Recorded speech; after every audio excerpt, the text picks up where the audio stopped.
ഇംഗ്ലീഷിലെ ചാപ്റ്റേഴ്സ് എല്ലാം ഒരു 3-4 വട്ടം വായിക്കും, പക്ഷെ അത് മറക്കും. ഈ ഒരു വീഡിയോയിൽ ഏതൊരു ഇംഗ്ലീഷ് ചാപ്റ്ററും എങ്ങനെ എഫക്റ്റീവ്ലി പഠിക്കാം എന്നതിനെ കുറിച്ചുള്ള കുറച്ച് ടിപ്സ് ആണ് ഞാൻ പറഞ്ഞു തരുന്നത്. ഈ ടിപ്സ് ഒരു ചാപ്റ്റർ പെട്ടെന്ന് മനസ്സിലാക്കാനും എക്സാം ബേസിൽ പെട്ടെന്ന് റിമെമ്പർ ചെയ്യാനും ഹെൽപ്പ് ചെയ്യുന്നു. Read the chapter once without worrying about the meanings. അതായത് നിങ്ങൾ ഡിഫിക്കൽട്ട് ആയിട്ടുള്ള ഒരുപാട് വേർഡ്സ് കാണും, അതിനെക്കുറിച്ച് വറി ചെയ്യാതെ ഫസ്റ്റ് ആ ഒരു ചാപ്റ്റർ തുടക്കം മുതൽ അവസാനം വരെ നന്നായിട്ട് വായിക്കണം.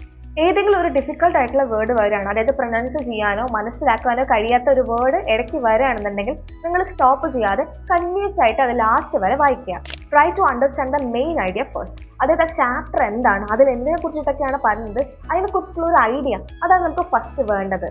സ്റ്റോറി എന്താണ് എന്ന് അണ്ടർസ്റ്റാൻഡ് ചെയ്യുന്നതാണ് നമുക്ക് ഏറ്റവും ഇമ്പോർട്ടൻറ്റ്, അല്ലാതെ ഓരോ സെന്റൻസും നമ്മുടെ മനസ്സിൽ നമ്മുടെ ലാംഗ്വേജിലേക്ക് ട്രാൻസ്ലേറ്റ് ചെയ്യുന്നതല്ല. Find the difficult words. Already നമ്മൾ ചാപ്റ്റർ മീനിങ്സിനെ കുറിച്ചിട്ട് വേർഡ്സിനെ കുറിച്ചിട്ട് ഒന്നും വറി ചെയ്യാതെ കംപ്ലീറ്റ് ആയിട്ട് വായിച്ചു. അതിനുശേഷം നിങ്ങൾ ഒന്നും കൂടെ വായിക്കുക. അവിടെ നമുക്ക് ഏതാണ് നമ്മുടെ ഡിഫിക്കൽട്ട് വേർഡ്, നമുക്ക് പ്രൊനൗൺസ് ചെയ്യാൻ പാടായിട്ടുള്ള വേർഡ് എന്താണ് എന്ന് നമ്മൾ അണ്ടർസ്റ്റാൻഡ് ചെയ്യുക, ഐഡന്റിഫൈ ചെയ്യുക. അതിനുശേഷം നമ്മളൊരു പെൻസിൽ യൂസ് ചെയ്തിട്ടോ പെൻ യൂസ് ചെയ്തിട്ടോ ആ വേർഡ്സ് നമ്മൾ അണ്ടർലൈൻ ചെയ്യുകയോ മാർക്ക് ചെയ്യുക. അതിനുശേഷം അതിന്റെ മീനിങ്സ് കണ്ടുപിടിക്കുക. എവിടെ നിന്ന് മീനിങ്സ് കണ്ടുപിടിക്കാം? ഓൾറെഡി സ്റ്റേറ്റ് ബുക്സ് ആണെന്നുണ്ടെങ്കിൽ അവിടെ നമുക്ക് ബാക്കിൽ ഇപ്പോൾ ഡാർക്ക് ആയിട്ടുള്ളതാണെങ്കിൽ ചിലതിൻ്റെയൊക്കെ മീനിങ്സ് നമ്മുടെ ടെക്സ്റ്റ് ബുക്കിന്റെ ബാക്ക് സൈഡിൽ ഉണ്ടായിരിക്കും. അല്ലെങ്കിൽ നിങ്ങൾ ഗൂഗിളിലോട്ട് പോവുകയോ അല്ലെങ്കിൽ ചാറ്റ് GPT എടുത്തോ ജെമിനിയുടെ എടുത്തോ മീനിങ് ചോദിക്കുകയോ ചെയ്യുക. ആ വാക്കിന്റെ അർത്ഥം എന്താണെന്ന് കറക്റ്റ് ആയിട്ട് മനസ്സിലാക്കുക. Instead of using common words, ഇപ്പോൾ പഠിച്ച ന്യൂ വേർഡ് ഉണ്ടല്ലോ, അത് നമ്മൾ എക്സാംസ് എഴുതുന്ന സമയത്തോ അല്ലെങ്കിൽ കോമൺലി കമ്മ്യൂണിക്കേഷന്റെ സമയത്തോ നമ്മൾ ഇൻസേർട്ട് ചെയ്ത് കൊടുക്കുക. ഫോർ എക്സാമ്പിൾ, ഇപ്പോൾ ബ്യൂട്ടിഫുൾ എന്ന് പറയുന്നതിന് നമുക്ക് ഗോർജിയസ് എന്ന് പറയാം, സാഡ് എന്നുള്ളതിനെ നമുക്ക് ഗ്ലൂമി എന്ന് പറയാം. അങ്ങനെ ഓരോന്ന് പുതിയതായിട്ടുള്ള വാക്കുകൾ വന്നിട്ടുണ്ട്. അപ്പോൾ പഴയതിനെ നമ്മൾ റീപ്ലേസ് ചെയ്തുകൊണ്ട് പുതിയ വാക്കുകൾ പഠിച്ചെടുക്കുകയും അത് ഇൻസേർട്ട് ചെയ്യുകയും ചെയ്യുമ്പോൾ എക്സാംസ് നമുക്ക് നല്ല ഒരു ഡെവലപ്ഡ് ആയിട്ട് തോന്നും, ഒരു അഡ്വാൻസ് ലെവൽ തന്നെ ടീച്ചറിന് തോന്നുകയും നിങ്ങൾ ഒരുപാട് ഇംഗ്ലീഷിൽ അഡ്വാൻസ്ഡ് ശരിക്കും ആവുകയും ചെയ്യുന്നു. സ്റ്റോറി ലൈൻ എന്താണെന്ന് കറക്റ്റ് അണ്ടർസ്റ്റാൻഡ് ചെയ്താൽ തന്നെ നിങ്ങൾ ചാപ്റ്റേഴ്സ് നല്ല എഫക്റ്റീവ്ലി പഠിച്ചു കഴിഞ്ഞു എന്നതാണ് അർത്ഥം. അതായത് കുറച്ച് ക്വസ്റ്റ്യൻസ് നിങ്ങളുടെ അടുത്ത് തന്നെ നിങ്ങൾ ചോദിക്കുക, എന്തൊക്കെയാണ് ക്യാരക്ടേഴ്സ്, എന്താണ് ആദ്യം സംഭവിച്ചത്, എന്താണ് ഇത് തരുന്ന മെസ്സേജ്, ഇത് എങ്ങനെയാണ് അവസാനിച്ചത്. ഈ ക്വസ്റ്റ്യൻസിനൊക്കെ നിങ്ങൾക്ക് ആൻസർ പറയാൻ പറ്റുന്നുണ്ടെങ്കിൽ നിങ്ങൾ ചാപ്റ്റർ നല്ല എഫക്റ്റീവ്ലി പഠിച്ചു എന്നതാണ് അർത്ഥം. നിങ്ങൾക്ക് പറ്റുന്നില്ലെങ്കിൽ കുറച്ചും കൂടെ ഈ പറഞ്ഞ ടിപ്സ് ഒക്കെ ഒന്ന് ഫോളോ ചെയ്ത് നോക്കുക. ഈ ക്വസ്റ്റ്യൻസ് ഒക്കെ നിങ്ങളടുത്ത് ചോദിക്കുന്ന സമയത്ത് ഇതിനൊക്കെ നിങ്ങൾക്ക് ആൻസർ ചെയ്യാൻ പറ്റുന്നുണ്ടെന്ന് ഉറപ്പുവരുത്തുക. നിങ്ങൾക്ക് ആൻസർ ചെയ്യാൻ പറ്റുന്നുണ്ടെങ്കിൽ യു വോൺ, നിങ്ങൾക്ക് പറ്റുന്നില്ലെങ്കിൽ സ്ട്രെസ് ആവണ്ട, നിങ്ങൾ ആൻസർ ചെയ്യാൻ വേണ്ടി ട്രൈ ചെയ്യുക, എഴുതി നോക്കുക. അതുപോലെ ചാപ്റ്റർ ഒന്നും കൂടെ നന്നായിട്ട് മനസ്സിലാക്കുക. ഓരോ ചാപ്റ്റർ ഫിനിഷ് ചെയ്ത് കഴിയുമ്പോഴത്തേനും നിങ്ങൾ സമ്മറി വായിച്ചിരിക്കണം. എന്നിട്ട് നിങ്ങൾ ആ സമ്മറി നിങ്ങൾ പഠിച്ചതുമായിട്ട് അല്ലെങ്കിൽ നിങ്ങൾ മനസ്സിലാക്കിയതുമായിട്ട് കമ്പയർ ചെയ്ത് നോക്കണം. ഇംഗ്ലീഷിലെ യൂണിറ്റ് 1 and 2 കംപ്ലീറ്റ് സമ്മറിയും നോട്ട്സും എൻ്റെ വാട്സപ്പ് ചാനലിൽ ഞാൻ അപ്ലോഡ് ചെയ്തിട്ടുണ്ട്. നിങ്ങൾക്ക് വേണമെന്നുണ്ടെങ്കിൽ ഞാൻ ഡിസ്ക്രിപ്ഷനിൽ ലിങ്ക് കൊടുത്തിട്ടുണ്ട്, ഫോളോ ചെയ്ത് നോട്ട്സ് എടുക്കാം. നിങ്ങൾ സമ്മറി വായിക്കുമ്പോൾ ആ ഒരു ചാപ്റ്ററിന്റെ റിവിഷൻ നിങ്ങൾക്ക് അവിടെ കഴിയാണ്. അതുമാത്രമല്ല എക്സാമിന് നിങ്ങൾക്ക് ഏത് ഡിസ്കോഴ്സസും ഈ ഒരു സമ്മറി വെച്ച് തന്നെ എഴുതാനായിട്ടും പറ്റും. കപ്പിൾ ഓഫ് ടൈംസ് ഈ സമ്മറി ഒന്ന് വായിച്ചു നോക്കുക. അതായത് ഞാൻ ചെയ്തിരുന്ന ഒരു കാര്യമാണ്, എക്സാമിന് പോകുന്നതിന് മുന്നേ സമ്മറി ഒരു 4-5 ടൈം എടുത്ത് ഇങ്ങനെ വായിച്ചു നോക്കും. അപ്പോഴത്തേനും നമുക്ക് എക്സാമിന് പോകുന്ന സമയത്ത് ഒരു ഫോം തന്നിട്ട് അതിൻ്റെ ഒരു ക്വസ്റ്റ്യൻ ചോദിച്ചാലോ അല്ലെങ്കിൽ ആശയം ചോദിച്ചാലോ എന്ത് ചോദിച്ചാലും നമുക്ക് സിമ്പിളായിട്ട് എഴുതാൻ പറ്റും. ഇംഗ്ലീഷ് മാത്രമല്ല ഹിന്ദിയും ഞാൻ ഇതുപോലെയാണ് ചെയ്തിട്ടുണ്ടായിരുന്നത്. അതുപോലെ തന്നെ മലയാളവും ഇതുപോലെയാണ് ചെയ്തത്. ഒരു സമ്മറി നമ്മളൊരു 4-5 വട്ടം ഇങ്ങനെ വായിച്ചു നോക്കുക. കാണാതെ പഠിക്കരുത്, പക്ഷെ നമ്മൾ വായിക്കുന്ന സമയത്ത് തന്നെ മനസ്സിലാകുക, നമുക്ക് ഒരുപാട് മനസ്സിലാകും, നമ്മുടെ മനസ്സിലേക്ക് കയറും എന്താണ് ആ ചാപ്റ്റർ, എന്തൊക്കെയാണ് ഇതിൽ പറയുന്നതെന്ന് നമുക്ക് നന്നായിട്ട് മനസ്സിലാവും. ആൻഡ് ഇംഗ്ലീഷിൽ തന്നെ നമുക്ക് നന്നായിട്ട് എഴുതാനും പറ്റും. സോ സമ്മറി വായിക്കുക, വെരി ഇമ്പോർട്ടൻറ്റ്.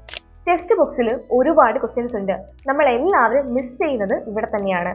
എക്സാമിന് ചോദിക്കുന്ന ഒട്ടുമിക്ക ഗ്രാമറും എവിടെ നിന്നാണ്? ഒരുപാട് പേര് പറയുന്നുണ്ട്, ഇത് എവിടെ, ഞാനിത് കണ്ടിട്ടില്ല, ഞാനിത് ചാപ്റ്ററിൽ പഠിച്ചിട്ടില്ല, സോറി എനിക്ക് അറിയത്തില്ല, അതുകൊണ്ട് എനിക്ക് മാർക്ക് വേണം, ഞാൻ എഴുതിയിട്ടില്ല. അങ്ങനെ പറയുന്നതിൽ തെറ്റാണ്. ആക്ച്വലി നമ്മുടെ ടെക്സ്റ്റ് ബുക്ക് തന്നെ ഒന്ന് എടുത്ത് നോക്കൂ. അവിടെ തന്നെ ഇഷ്ടം പോലെ ക്വസ്റ്റ്യൻസ് ഉണ്ട്, ഗ്രാമർ ക്വസ്റ്റ്യൻസ്. അതായത് ഓരോ ചാപ്റ്റർ കഴിയുമ്പോഴത്തേനും ഒരുപാട് ആക്ടിവിറ്റീസ് ആണ് നമ്മുടെ ഇംഗ്ലീഷ് ടെക്സ്റ്റ് ബുക്സിലുള്ളത്. അവിടെ നിന്നാണ് നമുക്ക് ഗ്രാമർ ചോദിക്കുന്നത്. നിങ്ങൾ കറക്റ്റായിട്ട് ഫുള്ളി ഒന്ന് ചെക്ക് ചെയ്ത് നോക്കുക. ആ ഒരു ഏരിയ സ്കൂളുകാരും സ്കിപ്പ് ചെയ്യാറുണ്ട്, നമ്മളും സ്കിപ്പ് ചെയ്യാറുണ്ട്. അപ്പോൾ അതുകൊണ്ടാണ് നമുക്ക് മനസ്സിലാകാത്തത് ഏത് ഗ്രാമറാണ്, എവിടെ നിന്നാണ് ചോദിക്കുന്നത്, എന്ത് ടൈപ്പാണ് എന്നൊക്കെ. അപ്പോൾ നിങ്ങൾ ഓരോ ചാപ്റ്റർ പഠിച്ചതിന് ശേഷം ടെക്സ്റ്റ് ബുക്കിലെ ആക്ടിവിറ്റീസ് ചെയ്യുക. ഓരോ ക്വസ്റ്റ്യൻസ് നിങ്ങൾ ആൻസർ ചെയ്യാൻ വേണ്ടിയിട്ട് ശ്രമിക്കുക. കോംപ്രിഹെൻഷൻ ക്വസ്റ്റ്യൻസ് ഒക്കെ ആൻസർ ചെയ്യാൻ വേണ്ടിയിട്ട് ശ്രമിക്കുക. അതായത് വായിക്കുന്നതിന് പകരം നിങ്ങൾ മാക്സിമം റൈറ്റ് ചെയ്ത് തന്നെ ഇത് ആൻസർ ചെയ്യുക. ആൻസർ ചെയ്യുന്ന സമയത്ത് ആ മെമ്മറി ബ്രെയിനെ സ്റ്റോർ ചെയ്യാൻ വേണ്ടിയിട്ട് ഹെൽപ്പ് ചെയ്യുകയും അതുപോലെ തന്നെ നമ്മുടെ ക്വസ്റ്റ്യൻസ് നമ്മുടെ ടെക്സ്റ്റ് ബുക്കിലുള്ള മിക്ക ക്വസ്റ്റ്യൻസുമാണ് ഡയറക്റ്റ്ലി എക്സാമിന് ചോദിക്കും, അല്ലെങ്കിൽ ആ ലൈക്ലി ആയിട്ടുള്ള ക്വസ്റ്റ്യൻസ് എക്സാമിന് മസ്റ്റ് ആയിട്ട് ചോദിച്ചിരിക്കും. സോ ടെക്സ്റ്റ് ബുക്കിലെ ആക്ടിവിറ്റീസ് എന്തൊക്കെ മിസ് ചെയ്താലും ഇത് നിങ്ങൾ മിസ് ചെയ്യാൻ വേണ്ടിയിട്ട് പാടില്ല. ടെക്സ്റ്റ് ബുക്കിലെ ക്വസ്റ്റ്യൻസ് നിങ്ങൾ കംപ്ലീറ്റ് ചെയ്താൽ you are all ready for exams. എല്ലാ സബ്ജക്റ്റും നമുക്ക് എല്ലാ ദിവസവും റിവൈസ് ചെയ്യാൻ വേണ്ടിയിട്ട് പഠിക്കാൻ വേണ്ടിയിട്ട് ബുദ്ധിമുട്ടാണ്. അതുകൊണ്ട് ലാംഗ്വേജ് സബ്ജക്ട്സ് ഒക്കെ ഞാൻ ഡെയിലി പഠിക്കാനും റിവൈസ് ചെയ്യാനും പറയുന്നില്ല. പക്ഷെ വൺസ് ഇൻ എ വീക്കെങ്കിലും നിങ്ങൾ മാക്സിമം ഒരു 10-15 മിനിറ്റ് റിവൈസിങ്ങിന് വേണ്ടിയിട്ട് ഇരിക്കണം. നിങ്ങൾ ഉണ്ടാക്കി വെച്ച നോട്ട്സും ഷോർട്ട് നോട്ട്സും സമ്മറിയും മൈൻഡ് മാപ്പും ഒക്കെ കറക്റ്റ് ആയിട്ട് വായിച്ചതിന് ശേഷം നിങ്ങൾ തന്നെ ഒന്ന് ക്വസ്റ്റ്യൻ ചെയ്യുക, റിവൈസ് ചെയ്യുക ഒക്കെ ചെയ്യുന്ന സമയത്ത് ഈ ഒരു കാര്യങ്ങളൊക്കെ നിങ്ങളുടെ മെമ്മറിയിൽ നന്നായിട്ട് സ്റ്റോർ ചെയ്ത് നന്നായിട്ട് സ്റ്റേ ചെയ്യും എന്നുള്ളതാണ് സത്യം. അപ്പോൾ വീണ്ടും നമുക്ക് ലാസ്റ്റ് ടൈമിൽ ചാപ്റ്റർ ആദ്യം തൊട്ടേ പഠിക്കേണ്ട കാര്യം വരുന്നില്ല. എല്ലാ വീഡിയോസിലും പറയുന്നത് പോലെ ഈ വീഡിയോയിലും എനിക്ക് പറയാനുള്ളത് പ്രാക്ടീസ് PYQs എന്നതാണ്. പ്രീവിയസ് ഇയർ ക്വസ്റ്റ്യൻസ് എത്രത്തോളം നമുക്ക് പ്രാക്ടീസ് ചെയ്യാൻ പറ്റുമോ അത്രത്തോളം നമ്മൾ ഇംപ്രൂവ് ആയിക്കൊണ്ടേയിരിക്കും. PYQ ചുമ്മാ ചെയ്തു പോയിട്ട് കാര്യമില്ല. റിപ്പീറ്റഡ് ആയിട്ടുള്ള ടോപ്പിക്സും ഏരിയാസും ക്വസ്റ്റ്യൻസും ഏതാണെന്ന് നിങ്ങൾ കണ്ടുപിടിക്കുക, മനസ്സിലാക്കുക.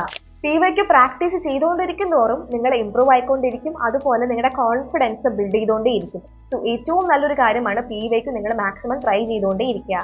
ഇതും എല്ലാ വീഡിയോയിലും പറയുന്ന ഒരു ടോപ്പിക്കാണ് ടീച്ച് സംവൺ. ഇതിനെ ഞാൻ എക്സ്പ്ലെയിൻ ചെയ്യേണ്ടെന്ന് വിചാരിക്കുന്നു, കാരണം ഞാൻ എൻ്റെ എല്ലാ വീഡിയോസിലും പറയുന്നതാണ്. നിങ്ങൾ ആരെങ്കിലും പഠിപ്പിക്കുകയോ അല്ലെങ്കിൽ നിങ്ങളുടെ തന്നെ കണ്ണാടിയുടെ മുമ്പിൽ വന്ന് പറയുകയോ അല്ലെങ്കിൽ ഒരു വാളിലോട്ട് നോക്കി നിങ്ങൾ ഇങ്ങനെ ടീച്ച് ചെയ്യുകയാണെങ്കിൽ അത് പെട്ടെന്ന് ആ ചാപ്റ്റർ നിങ്ങളുടെ മനസ്സിലേക്ക് കയറും. ഇത് കൂടുതലായിട്ട് ഞാൻ പറയുന്നില്ല, ബിക്കോസ് എൻ്റെ എല്ലാ വീഡിയോസിലും പറയുന്ന ഒരു കോമൺ ആയിട്ടുള്ള ടോപ്പിക്കാണ് teach someone. English is not about mugging up. അതുകൊണ്ട് ഇംഗ്ലീഷ് കാണാതെ പഠിക്കരുത്. It's A skill.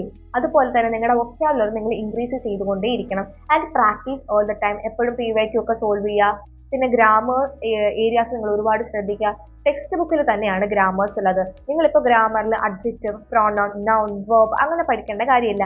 നിങ്ങൾ എന്താണ് പഠിക്കാനുള്ളത്? ടെക്സ്റ്റ് ബുക്കിൽ കറക്റ്റ് ആയിട്ട് ഓരോ ചാപ്റ്റേഴ്സ് കഴിയുമ്പോഴത്തേനും ഒരു ഏരിയ ക്വസ്റ്റ്യൻസ് കൊടുത്തിട്ടുണ്ട്. അവിടെ നിന്ന് ഗ്രാമർ പഠിക്കുക.